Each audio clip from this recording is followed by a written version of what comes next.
આગળ અન્ય સમાચારો તરફ આગળ વધીએ। રાજ્યમાં આઈએએસ અધિકારીઓની બદલી, જી હા, મોટા પ્રમાણમાં આઈએએસ અધિકારીઓની બદલી કરાઈ છે।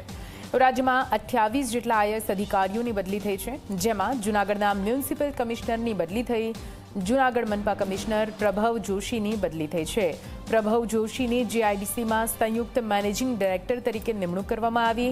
પોરબંદરના મ્યુનિસિપલ કમિશનરની પણ બદલી થઈ છે। પોરબંદર મનપા કમિશનર એચ.જે. પ્રજાપતિની બદલી થઈ। એચ.જે. પ્રજાપતિ અમરેલીના જિલ્લા વિકાસ અધિકારી બન્યા। સુરત સુડાના સીઈઓ સુથાર રાજ રમેશચંદ્રની પણ બદલી થઈ છે। સુથાર રાજ રમેશચંદ્રની પોરબંદર મ્યુનિસિપલ કમિશનરના પદે નિયુક્ત કરવામાં આવ્યા છે। વધુ માહિતી સાથે સંવાદદાતા હેતલ ફોન લાઈન પર જોડાઈ ગયા છે। હેતલ, આઈએએસ અધિકારીઓની બદલીનો સિલસિલો યથાવત છે। આ સમગ્ર બદલીમાં વિશેષ વાત શું રહી? જી ચોક્કસ નિધિ, એવું કહી શકાય કે એક તો લાંબા સમય બાદ રાજ્યના 28 આઈએએસ અધિકારીઓની બદલીઓ કરવામાં આવી છે અને આ બદલીનો દોર જે છે એમાં ખાસ કરીને જોવા જઈએ તો મહાનગરપાલિકાઓ અને ક્યાંક ને ક્યાંક જિલ્લા વિકાસ અધિકારીની બદલીઓનો સમાવેશ કરાયો છે। એટલે કે સિનિયર કક્ષાના આઈએએસ અધિકારીઓ જે છે એના પછીનો દોર એ લોકોનો આવશે। ખાસ કરીને જોવા જઈએ તો સુરતના સુડાના સીઈઓ છે સુથાર રાજ રમેશચંદ્ર, તેઓને પોરબંદર મ્યુનિસિપલ કમિશનર તરીકે નિયુક્ત કરવામાં આવ્યા છે। ગાંધીનગર જિલ્લા વિકાસ અધિકારી ડી.કે. બ્રહ્મટની નિમણૂક કરવામાં આવી છે। દાહોદ જિલ્લા વિકાસ અધિકારી તરીકે હિરેન બારોટની નિમણૂક કરવામાં આવી છે। દેવભૂમિ દ્વારકાના જિલ્લા વિકાસ અધિકારી તરીકે કે.પી. જોશીની નિમણૂક કરવામાં આવી છે, જ્યારે ડાંગ આહવા જિલ્લા વિકાસ અધિકારી કે.એસ. ઝાલાની નિમણૂક છે। જૂનાગઢ કમિશનર તરીકે આઈ.આર.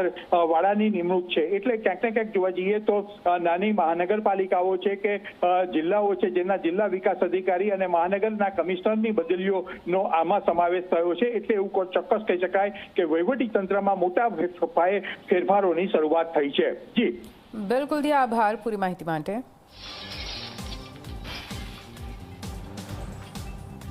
તો આપ જો, ગાંધીનગરના જિલ્લા વિકાસ અધિકારી તરીકે ડી.કે. બ્રહ્મટની બદલી કરવામાં આવી છે। દાહોદના ડીડીઓ તરીકે હિરેન જીતેન્દ્રભાઈ બારોટની નિમણૂક કરવામાં આવી છે।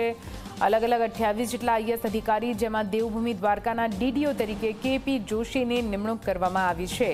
ડાંગના આહવાના ડીડીઓ તરીકે કે.એસ. ઝાલાની નિમણૂક થઈ છે। જૂનાગઢ મ્યુનિસિપલ કમિશનર તરીકે આઈ.આર. વાળાની નિમણૂક, ડાંગના આહવાના ડીડીઓ તરીકે કે.એસ. ઝાલા, ગાંધીનગરના જિલ્લા વિકાસ અધિકારી તરીકે ડી.કે. બ્રહ્મટની નિમણૂક કરવામાં આવી છે।